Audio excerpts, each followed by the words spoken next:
So Keir Starmer's described the Tories as a party in meltdown, as he called on them to fix the messes they've already made rather than scrambling to make new ones. Speaking at Prime Minister's questions earlier today, the Labour leader said the UK is not being governed because the Conservatives are too busy fighting amongst themselves. But Rishi Sunak did defend his party's record. This all comes just a day after the Prime Minister's flagship Rwanda Bill narrowly did pass in the Commons, despite fierce criticism from some of his own MPs.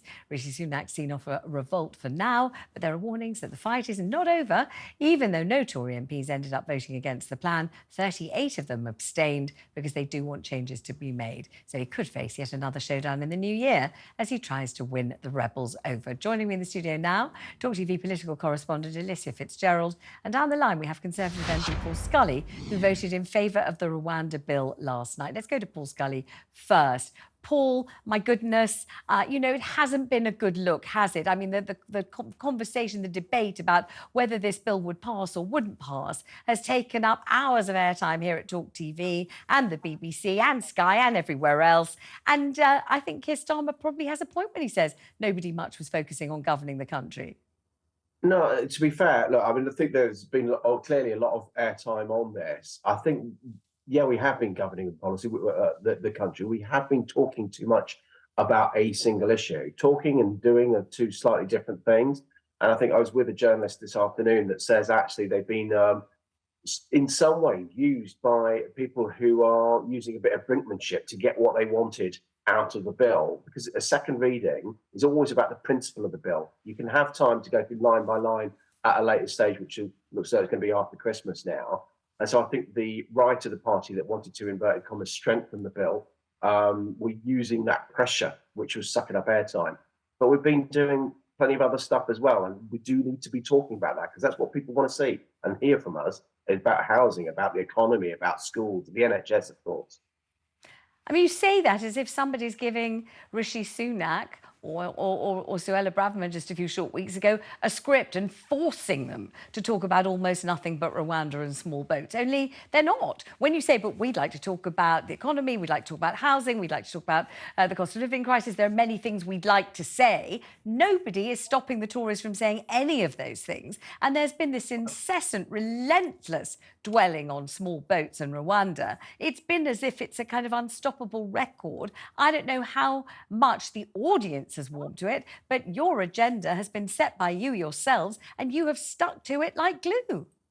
Okay, let me correct myself then, Vanessa. I would like to talk about the economy, housing, transport, NHS, as I know a lot of your listeners would be, because that's what my constituents say. That's what I feel. You know, I know we can get hung up on one thing, and I am surprised that we've managed to get ourselves hooked up on one policy in terms of what we're talking about. Whilst we are doing all of those other things, we as a party do need to focus, and as a government need to focus on everything that we're doing, not just this one issue, as important as it is. Tell us why you did vote in favour of the bill.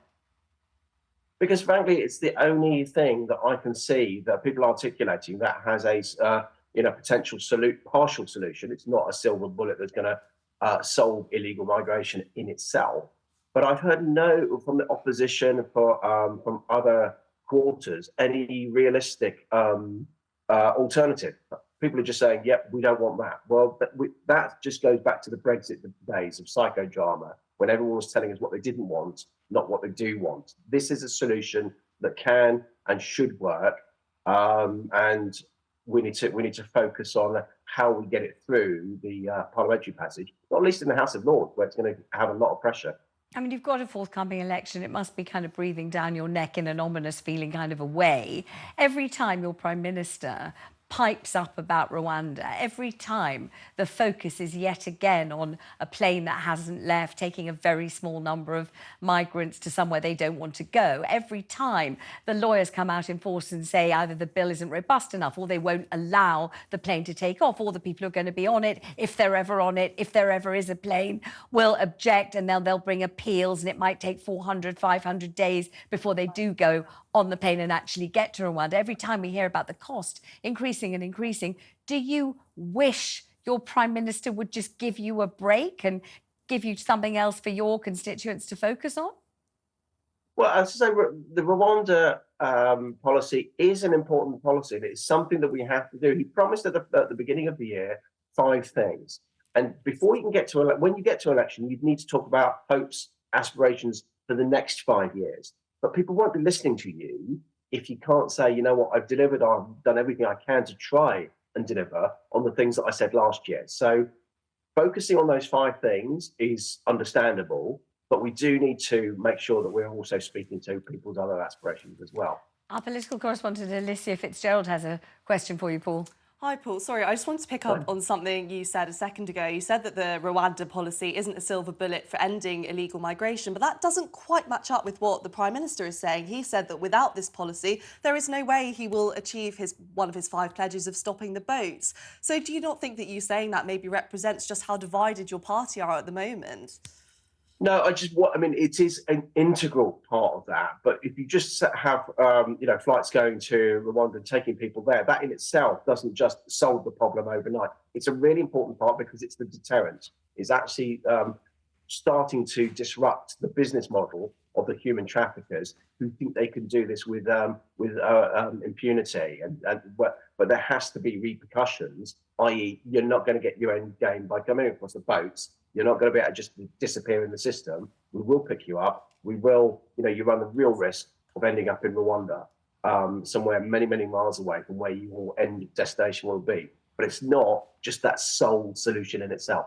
Well, if it's not a sole solution, I think lots of the electorate will be asking, what is the other solution? I mean, if this isn't actually going to deter people from coming, there is no evidence so far that the Rwanda scheme is actually going to work, nor that it's going to deter people from crossing in small boats. So what else is the plan here? And it's a strange hill to die on and put so much energy to if it's only going to help something in a really small part.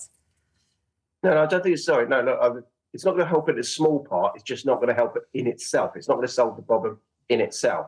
You've still got to get through all of the issues and the processing of people that come over a lot quicker than is happening at the moment. I remember back in 2010 when the coalition government came in, before my time, there were 250,000 asylum applications at that time that went into a legacy unit. They developed a special legacy unit in the Home Office to try and get through that backlog at the same time. We've got to do that.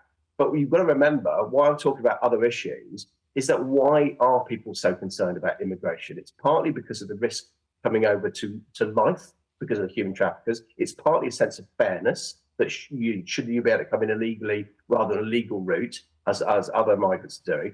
But it's actually about GP appointments, it's about housing, it's about infrastructure. And if we're not talking about those sort of things, then we're not talking about the wider implications of immigration, whether legal or illegal.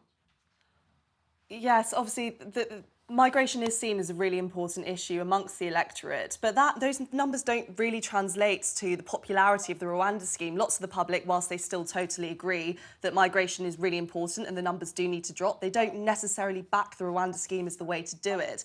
And the issue with GP appointments and housing and all those things that you mentioned, the majority of migrants here in the UK are legal migrants, and the Rwanda scheme is nothing to do with legal migration.